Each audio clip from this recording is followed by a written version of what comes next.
Alrighty, Lumberjacks, welcome back to another Logging from Scratch episode. So as you can see before your eyes, we finally purchased a new truck.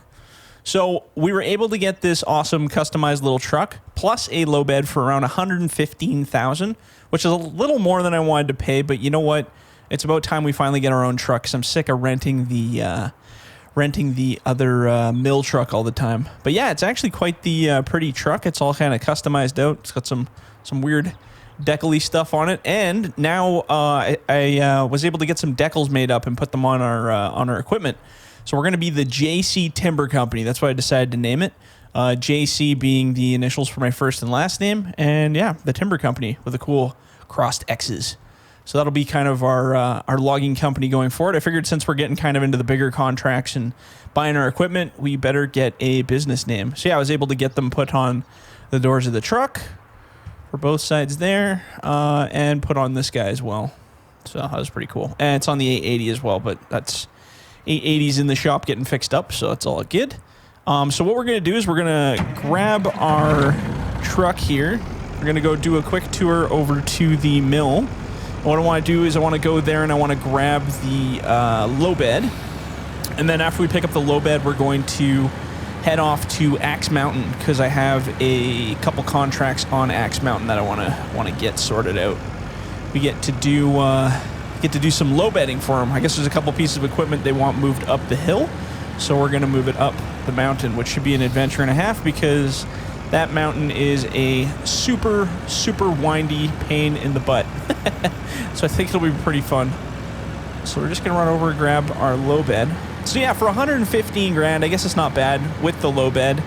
Like I said, it's a little bit more than I wanted to spend, but I figured, like I said, you know, if you're gonna get one, you might as well get a good one. Just do it right. So hopefully this guy lasts us a little while. Now, unfortunately, it does bring our upkeep up a fair amount now, because you know, we have new equipment and extra costs and all that stuff. So.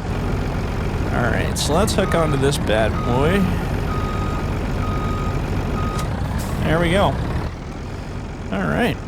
Okay, so we are off to Axe Mountain now, and yeah, we'll go check that out and see what our low bedding contracts look like.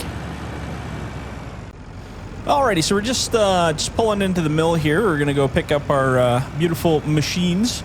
So it looks like we got ourselves a link belt and a Timber Pro. So we're gonna have to bring these guys up the hill. Our contract's gonna be for $37,000, which is, you know, it's a decent amount of money. It's not as much as we made off some of the other contracts, but it's a little bit extra, and it kind of gives us something to do. Like I said, some of the low bedding stuff is gonna be good. We got to make our money back somehow, so this is how we do it. So we're gonna do 2 trips up the mountain, one at a time here, because we can't do both on the same one, or she might slide off. And hopefully it hangs on there super well, because we may have to make some adjustments. Alright, so let's pull this beauty on here. Ooh, we adjust that a little bit. We'll just park it right there. I'm going to put this head kind of around here. We don't need to actually have it touching. Alright, that looks pretty good. Lock it up and give her a roll here. So yeah, we're working for the Wilco Logging group there, and they are giving us all kinds of weird little contracts to work on, which is pretty sweet. Like I said, most of it's going to be low bedding, I think, for the first part, but should be all right. So we're going up to drop it off. I think it's this site over here. Sorry, I'm just looking at my map. So we'll just kind of loop it up here. Should be a bit of an adventure going through here. I don't think I've ever gone up this way before, so we'll see how she goes here. So yeah, the like I said, working for the Wilco company there, at least they're giving us some new contracts and things to work on. Sneak through here. Oh, I guess this is going to be a little bit of a rocky path. It's staying on there, so that's good. It's half the battle. As long as it doesn't fall off, we're good. So yeah, topic of the day. Oh man, here we go. So I was thinking, I had a few people. This is we're kind of down to the point of like I'm out of topic, so I'm gonna start talking about weather now. I had somebody ask me the other day in Canada what the weather was like here, and it's so hard to tell you because it's always changing all the time. But they asked me, yeah, like, what kind of seasons do you guys get? Is it like super nice up there? Like, do you have summer? So like where I live, we are kind of like a coastal, central interior coastal mix. So we get like mostly winter. I'd say winter for like 7.5 months of the year, and then the rest of it is kind of this half melting summer, then a medium 1 to 1.5 months of summer, and then it kind of goes back into fall and winter again. I love talking to these people from other countries where it's just like, oh, we don't even get winter. It's just sun here all the time. It's like, oh man, that must be nice. And then if you go about 4 hours from where I am now, there's a town there where it literally rains, I think, 362 days of the year. I don't think they even see the sun or know what it is.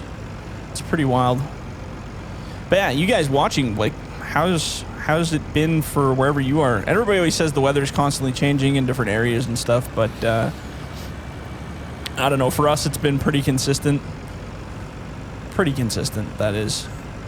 So, yeah, depending on where you guys live, what is your weather like? Do you guys get constant rain, constant snow, cold, warm, dry, humid? We like I said, I live in kind of like we call it a mountain town because we live right next to like a super tall mountain, and I'd say 99% of our weather is changing every 5 minutes. Like, you're like, oh, it's gonna be a sunny day, and then you wait like 10 minutes and poof, suddenly it's raining. You're like, oh, the weatherman probably hung himself months ago because he has no idea what's gonna happen. There's no point in even having a weatherman. It's like, just look out the window. That's the weatherman here. Man, it's sure pretty up here. This is true logging up in the Tules here. And like I said, I don't know what these guys' plans are for where they're going to log, but I'm supposed to drop it off at this last site at the end of this road here, so I think we're actually almost upon it. How's our thing hanging in there? Oh, she's slipping a little on that side. Without them being able to lock down, it's kind of hard. I've been trying to find a way to see if I can maybe lock them down, but those locking straps sure caused a lot of issues before, so I don't know if I can go back to that or not. Oh yeah, here's the end of the road here. It's actually quite the nice little site. Okay, so let's just drop it off kind of in this corner here. Well, it stayed on the whole way. It kind of shifted a bit to the left, but it didn't fall off, and that was half the battle. Alright, let's go back this bad boy up. Actually a really nice machine. Let's put this guy right up over on the corner here. Not too close though, we don't want it to fall off, that would be unfortunate. And we'll put the head down for him. Oop. I imagine once these guys actually get logging, we'll probably be doing some contracts up here, helping them out. I don't know where they're gonna go, maybe down here. Or, oh, probably this way, here we go. There's a lot of timber up here, holy cow. That's gonna keep them busy for a good long while. Like I said, all we're doing is bringing the loader and the little dangler there. I imagine they probably are gonna bring their own bunchers up. But hey, like I said, I'll take their money. I like the contract, so it's all good. Like I said, now that we bought this new truck, we gotta put it to work here. Oops. In theory, without breaking anything. That's the hope. Oop, just cleared that tree. But yeah, like I said, it's actually quite nice up here. Let's see if we can get a scenic view here.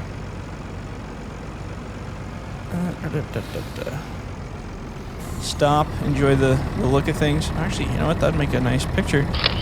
Gotta take a picture. Yeah, it's all kind of rolling hills. Man, it's just huge. Huge place. Absolutely gorgeous. It's crazy, eh? Huh. Anyway, we better get back to work. Stop staring at the scenic here. I'm actually really enjoying this truck though. Turned out good. I wasn't sure. It's pretty much an exact model of the one we were driving from the mill, because I actually really liked that truck, and I was like, oh man, I want to get the same model. I just want my own. Like I said, it's a little expensive, but I'm sure we'll make our money back in due time here. It'll kind of eat away at our savings a bit, but like I said, totally worth it in this case.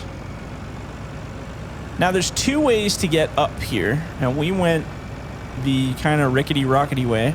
So maybe on the way back we'll take the bottom route, because I know there's two. Like, I'm just looking at my map here, and I see there's a top and a bottom route. So we took the kind of top through the little rickety road with the rock warnings there, and then there's a kind of a spot that drops down. So we'll go back the same way we came to get back to the mill there, and then maybe we'll try a different route to come around the bottom. I think the bottom path's probably actually a little bit easier because it's a little more straight shot. I think the T crossing is just right about here. Yes. So yeah, that's the other road there if we go down that way. So we'll come back up that way just to try something different. And we'll just kind of give around this one. Like I said, this one's a little bit more of a windy road with lots of sketchy little spots. Especially when you're dragging a trailer behind you, it's kind of a pain in the backside. But that's the joys of trucking. You gotta have some fun with it, right? So we'll work our way down this way. Like I said, it's nice having a low bed, because now I can actually do some low bedding contracts. But like I said, our upkeep goes up with it, so we gotta keep working. That's the trick. When you own all these nice machines, it's great and all, but if you're not working, they're all just sitting there costing you money, so you gotta get them out there doing stuff. Get them out, killing it. And like I said, I think we'll do pretty all right with this guy. Ooh, oh jeez, well, that's close. Hit those potholes and find those washboard spots on the road, and just kind of bounce you right off. So you just gotta kind of take it easy, no rush, you know. I'm not in a big hurry here. Just don't think we're in a hurry. If we are, nobody told me, so surprise. Yeah, and then after we get this all sorted, like I said, now we have our own truck, our own trailer, our own piece of equipment. We can actually start dragging it out to do contracts. And like I said, our loader, we have both a clam for, you know, loading, and we also have a clam for or a processor for processing up the wood as well. So it's nice to have a good combination of the two. All right, let's grab this little Timber Pro thing here. It's actually kind of a cute little machine. It actually matches this truck quite well. If I didn't like the Wilco company, I would have to just take it home for myself here. Yeah. It's the Timber Pro Summit Edition. Let's see how it rides on the back of the trailer. It's a little smaller than the other ones. Maybe it'll bounce around. Be careful. Like I said, we're taking the bottom route, so that should be a little bit more chillaxed there, I think. I'll park it right about here. And the head, I'm just gonna kind of let lay on the trailer here. And then hopefully that'll stay there. If not, I'm sure we will see it bouncing around. Awesome. Well, it's sitting there all right, so that's good. Okay, so this time we're going to loop down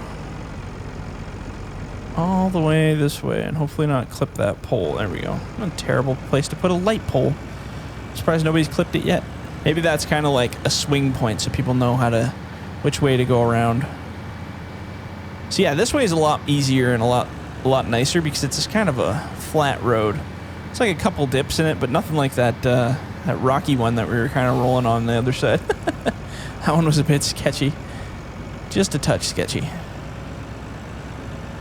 All right, we'll roll through here. How's that thing sitting? Yeah, that one's actually sitting a little bit better than the other one, I think. There we go. Beauty. Yeah, it's lots of logging country up here, that's for sure. Like I said, if we get big enough, maybe we can start taking on blocks and doing work ourselves. That'd be pretty cool. get some block areas. I know we have some other a thinning contract. I think I saw when I was going through all the different contracts there. There's a thinning contract up here for down by the lake. There's a little spot here. Yeah, it's nice to do. Like I said, I'm so used to doing clear cutting for most of my logging adventures that it's nice to do something a little bit more. I wouldn't exactly call thinning a challenge, but it's more detailed. You kind of go through. You're only pulling out specific trees, so you got to kind of take your time. Okay, so this is kind of the fork in the road here, so we got to kind of try to swing this as wide as we can. Hopefully it'll clear that. Oh yeah, we got lots of room, tons of room. This is where it gets a little bit windy, but that's okay. We had the rest of the way. It was actually quite easy going, so there we go. Oh yeah, and there's our crossing right here. So this is the alternate way. So we went that way last time. There we go. Yeah, so that's the way we came back. Now we're going back up again. There we go. Perfect. Yeah, it's actually sitting on there really good. Like I said, some of them seem to sit really well, and then others just kind of want to have a party.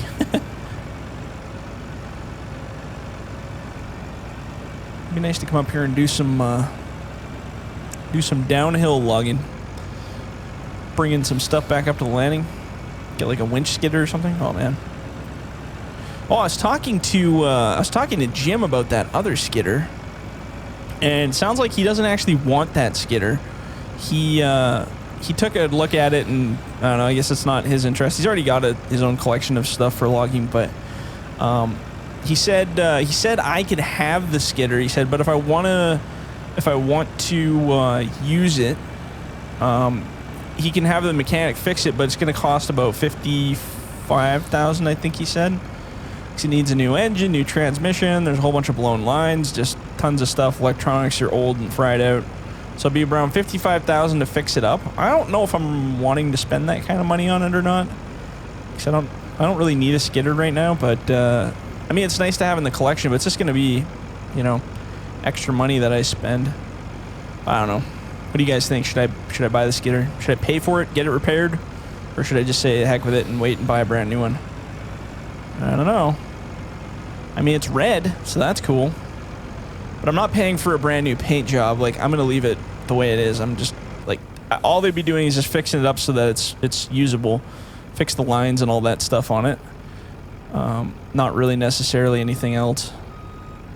We'll just unload it there. So I don't know. I haven't really thought. Oops. Oh jeez. Oh man, what the heck was that? Holy, that was scary. So got the little piece caught there. But yeah, so I haven't decided if I'm gonna get that skidder or not yet. But if I do, there are some skidding contracts out there. I know for sure that we could go work on. So let's pile this right here. And we'll just leave it like that. Those guys can do whatever they want with it, but yeah, cool. So that's all we had to do. Like I said, it's only 35 grand that we made doing this. So, after everything's done, we'd probably clear about 3,000 or 30,000, sorry. But it's all money in the bank, and it'll keep us nice and fun. God, I love the look of this vehicle. Such a beauty. Just a beauty. All right, let's get this guy back down. I guess we'll head back home. And like I said, there's some other stuff I want to do on Legion Hills itself. I want to do some more cutting back in our own backyard there. And like I said, we have a mill sitting there, so we can sell all our own stuff and make some extra money if we want to. But it's cheap to buy the land, so. And I know we have the equipment now where we can, cut it, load it, whatever we want to do with it. Just got to get the ambition to actually go and do it, I guess. That's really the tricky part. But, yeah, we'll see. We'll see what we do. So let's bring this guy. Maybe we'll follow that old that old road, because it'll take me back to the connecting T there. We don't have to go back to the mill. We can just start heading back out on our way to Legion Hills. But yeah, I want your guys' opinion. What do you think? Do you think we should buy the skidder or pay for it to get repaired? Or do you think we should just the heck with it, throw it away? Like I said, it's a cool color. It's cool looking. It's different. But $55,000 is a lot of money. 55 grand, we get a skidder. But you know what? Also, the way I look at it is, if we're going to buy the skidder, it opens up contracts, right? Because there's lots of stuff that I can't do with a loader that I could do with a skidder. Same with cleanup too, right? I can throw that forestry grinder on the front of that thing like we did doing that hydro cleanup thing. But now we won't have to rent it. We could just strap it on there and give her.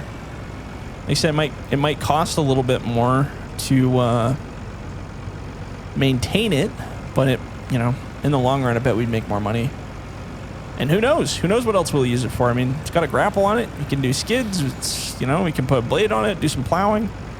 We wouldn't have to rent a dozer anytime we wanted to do a contract. So I don't know. You guys vote on it. You guys tell me what you want. Fix the skidder, use the skidder, or burn the skidder, and Jim can dispose of it. We'll figure that out. In the next one, I think I'll have a decision made for sure by then. But like I said, $55,000. I mean, these contracts are good. We make a decent amount, but that's probably 2 or 3 contracts worth of money sometimes if we're doing these small contracts. So I don't know. We'll figure it out when we figure it out. Oh, we're finally off the windy road now. All right, so left is the mill and right is home. So I guess we're going to head back home. All right, guys. Well, I guess that's the end of this one. I don't really have anything else we need to do. So yeah, we'll head back to Legion Hills. I'll talk to Jim and the mechanic, and I'll run some numbers, crunch it a little bit, and just see if it's going to be worth it or not. But I mean, one way or another, we gotta make a decision. So but yeah, we had a successful day with our new truck, new trailer. It actually worked out really well. Made us a little bit of extra money, and yeah, we'll continue off when we go. All right, guys, so I'm going to leave it there. If you guys like the episode, leave a like, leave a comment. Do not forget to subscribe, and if you're in the bush, don't forget to hug a tree.